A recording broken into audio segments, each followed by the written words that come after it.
Hello बच्चों। अगर आपको ये पोयम डस्ट ऑफ स्नो अच्छे से समझनी है तो सबसे पहले अपने रूम की लाइट बंद करो, ईयरफोन कान में लगाओ और पूरा लेक्चर बिना स्क्रीन देखे ध्यान से सुनो। बस मेरी आवाज को फॉलो करो, तुम्हें सब कुछ क्लियरली समझ आएगा। एक बार अगर ये वीडियो ध्यान से सुन लिया तो ना तुम्हें दूसरा वीडियो देखना पड़ेगा, ना तुम्हें दोबारा सोचना पड़ेगा। और एग्जाम के बोर्ड में अगर कोई भी क्वेश्चन इस चैप्टर से आ गया तो बेटा बिना सोचे लिख दोगे। Poem the way a crow shook down on me the dust of snow from a hemlock tree has given my heart a change of mood and saved some part of a day I had rued. Explanation.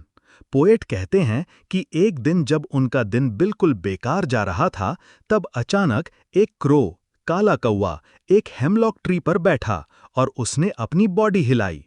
उस हिलने से थोड़ी सी snow यानी बर्फ poet के ऊपर गिर गई। उस मोमेंट में कुछ मैजिक था। उस छोटी सी घटना ने उनका मूड चेंज कर दिया। पोएट जो पहले अपना दिन बर्बाद समझ रहे थे, अब उन्हें लगा कि दिन का एक हिस्सा तो बचा लिया गया है। पोएट ये बताते हैं कि छोटी छोटी चीजें भी कभी-कभी हमारी सोच और फीलिंग को बदल सकती हैं। इस पोयम में नेचर का सिंबल यूज किया गया है, जैसे क्रो यूजुअली बैड ओमन माना जाता है लेकिन यहाँ पॉजिटिव काम करता है। हेमलॉक ट्री जहरीला ट्री होता है लेकिन यहाँ नेचर का हिस्सा है। डस्ट ऑफ स्नो एक छोटी सी होप, एक रिफ्रेशिंग फीलिंग जिसे पोएट महसूस करते हैं।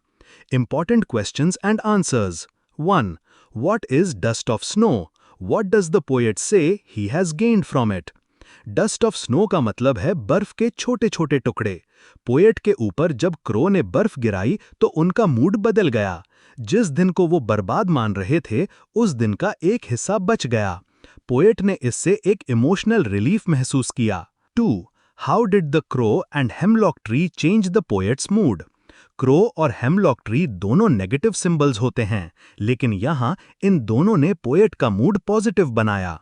पोएट ने रियलाइज किया कि जिंदगी की नेगेटिविटी में भी कुछ अच्छा हो सकता है। 3.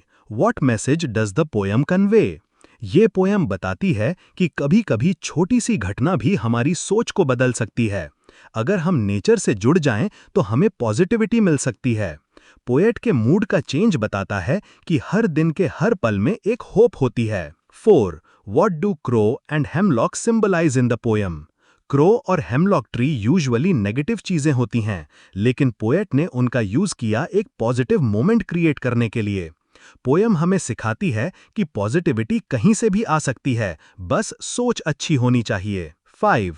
Why did the poet rue that day? How was some part of it saved? Poet उस दिन को लेके रिग्रेट कर रहे थे। उनका मूड बहुत खराब था, लेकिन क्रो के एक्शन से गिरती हुई स्नो ने उनका मूड ठीक कर दिया। उस पल ने उनका दिन बचा लिया और उन्हें लगने लगा कि हर मोमेंट वैल्यूएबल हो सकता है। Expected questions for practice. Right the central idea of the poem in your own words. Why did the poet use crow and hemlock tree instead of beautiful images like dove or oak? What change did the poet feel in his heart after the snow fell on him? How is nature used as a healer in this poem? Closing script for students. तो बच्चों, अगर आपने इस video को ध्यान से सुना है तो आपका डस्ट ऑफ स्नो चैप्टर पूरी तरह तैयार हो गया है। इस पोयम से आने वाले ऑलमोस्ट हर टाइप के क्वेश्चंस हमने कवर कर लिए हैं। आप इस वीडियो को एक बार रिवाइज जरूर करो और अगर आपको इंग्लिश सब्जेक्ट या किसी भी चैप्टर में हेल्प चाहिए तो कमेंट या मैसेज जरूर भेजो। चैनल को सब्सक्राइब कर लो ताकि हर नए चैप्टर, एग्जाम अपडेट्स और इंपॉर्टेंट क्वेश्चंस की वीडियो तुम तक सबसे पहले पहुंचे। आपका अपना टीचर हमेशा आपके साथ है, एग्जाम तक भी और जिंदगी तक भी।